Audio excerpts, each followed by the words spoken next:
Assalamualaikum warahmatullahi wabarakatuh. Perkenalkan, nama saya Ratna Sari. Saya dari Prodi PAI semester 6. Baik, saya akan menjelaskan sedikit tentang makalah saya tentang tokoh-tokoh pemikiran Islam Indonesia. Tokoh-tokoh pemikiran Islam Indonesia ini ada 4 tokoh, yaitu pertama Ahmad Dahlan. Ahmad Dahlan ini lahir di Kauman, Yogyakarta pada 1 Agustus 1868 dengan menyandang nama kecil Muhammad Darwis. Ayahnya KH Abu Bakar, seorang khatib masjid besar di Kesultanan Yogyakarta, sedangkan ibunya Siti Aminah, putri seorang penghulu praktis. Sejak kecil, dia mendapatkan pendidikan lingkungan pesantren serta menyerap pengetahuan agama dan bahasa Arab. Ketika menetap di Mekah di usia 15 tahun, dia mulai berinteraksi dan bersentuh dengan pemikiran para pembaharu Islam. Sejak itu, dia merasa perlunya gerakan pembaharuan Islam di kampung halamannya yang masih berbaur dengan sistematis dan formalisme. Mula-mula dengan mengubah arah kiblat yang sebenarnya, kemudian mengajak perbaiki dalam Parit Kauman. Robert W. Harvard, Indonesia asal Amerika Serikat. Indonesia asal Amerika Serikat menyebut Dahlan merupakan sosok pembaharuan dalam Islam yang luar biasa di Indonesia. Bahkan pengaruhnya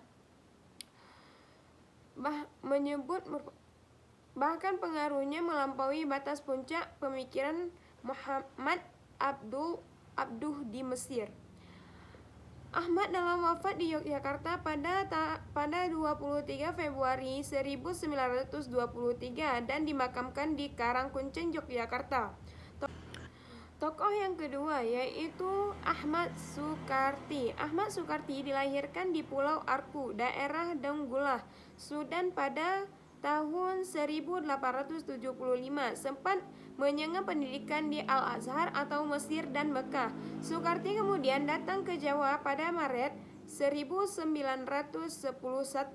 Ini bermula dari perintah Jamiat Khair, organisasi yang didirikan warga keturunan Arab di Jakarta, untuk mengajar. Karena tidak cocokkan, dia keluar serta mendirikan Madrasah Al-Irsyad Al-Islamiyah di Jakarta pada 6 September 1914. Tanggal pendirian madrasah itu kemudian menjadi tanggal berdirinya Himpunan Al-Irsyad. Tujuan organisasi ini selain memurnikan Islam, juga mengarahkan bidang pendidikan dan ke masyarakat. Sejarawan Belanda dalam beberapa studi tentang sejarah Islam di Indonesia 1900-an sampai 1950 memandang hanya Al-Irsyad yang benar-benar gerakan pembaharuan yang punya kebersamaan dengan gerakan reformis di Mesir, sebagaimana dilakukan Muhammad Abduh dan Rashid Ridha. Dengan demikian, Sukarti juga seorang pembaharu Islam di Indonesia. Soekarno bahkan menyebut Sukarti ikut mempercepat lahirnya kemerdekaan Indonesia. Ahmad Sukarti wafat pada 6 September 1943. Sejak itu, perkembangan Al-Irsyad tersederajat sekalipun tetap eksis sehingga tokoh selanjutnya, Ahmad Hasan atau Rajukan Kajian Islam. Sekalipun kerap berpolemik, Bung Karno pernah berpolemik dan melakukan surat menyurat dengan Ahmad Hasan sebagaimana surat dalam surat-suratan dari Endah dalam buku Di Bawah Bendera Revolusi. Tak heran jika Bung Karno begitu menghargai pemikiran Islam Hasan. Nama kecilnya Hasan bin Ahmad, lahir di Singapura pada 1887 dari keluarga campuran Indonesia dan India. Semasa remaja dia melakoni beragam pekerjaan dari buruh hingga penulis di Singapura maupun di Indonesia. Hasan pernah tinggal di rumah Haji Muhammad Yunus, salah seorang pendiri Satuan Islam atau Persis, di Bandung. Segera populer di kalangan kaum muda progresif. Di Bandung pula Hasan bertemu dengan seorang Muhammad Natsir kelak jadi tokoh penting Persis, yang kemudian bersama-sama menerbitkan majalah pembela Islam dan Al-Lisan. Dia juga mendirikan pesantren Persis di samping pesantren putri untuk membentuk kader yang kemudian berpindah dengan Bangil, Jawa Timur. Persis didirikan di Bandung pada 12 September 1923 oleh aktivis keagamaan yang dihimpun Haji Zamzam dan Haji Muhammad Yunus. Keduanya dipegang dalam Persatuan Islam. Ahmad Hassal dikenal sebagai ulama pembaharu, pikiran-pikiran sangat tajam dan kritis, terutama dalam acara memahami nas atau teks Al-Quran maupun hadis. Keahliannya dalam bidang hadis, tafsir, fikih, usul fiqh, ilmu kalam, dan mantik menjadikan sebagai rujukan para penanya dan pemerhati kajian Islam. Dia juga ulama yang produktif menulis. Ahmad Hasan tertutup usia pada 10 November 1958 dalam usia 71 tahun.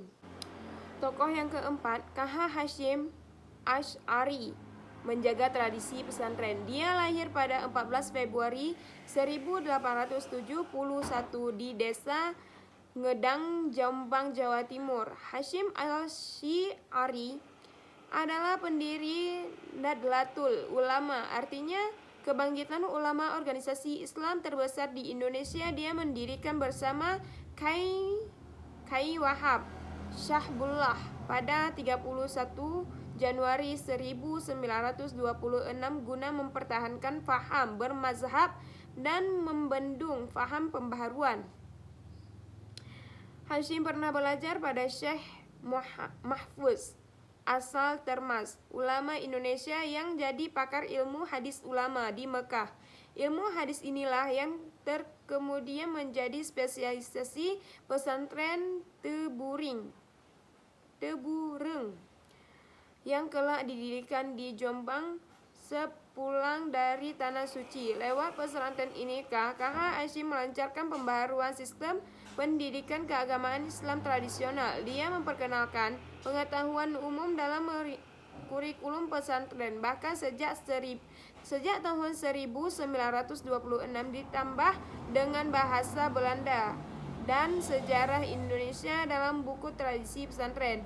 Studi tentang pandangan hidup Kiai Zamakhsyari Dofir menggambarkan Hashim Asy'ari sebagai sosok yang menjaga tradisi pesantren. Di masa Belanda, Hashim bersikap non-kooperatif. Dia mengeluarkan banyak fatwa yang menolak kebijakan pemerintah kolonialnya.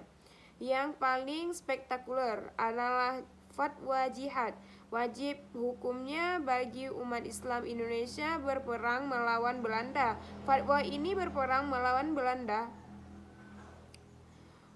ini dikeluarkan menjelang meletusnya peristiwa pada 10 November di Surabaya. Hashim Asy'ari wafatnya pada 25 Juli 1947 dalam perjalanan. NU larut dalam politik praktis sehingga akhirnya kembali ke khitah pada 1926. Cukup sekian makalah dari saya. Wabillahi taufik wa hidayah. Assalamualaikum warahmatullahi wabarakatuh.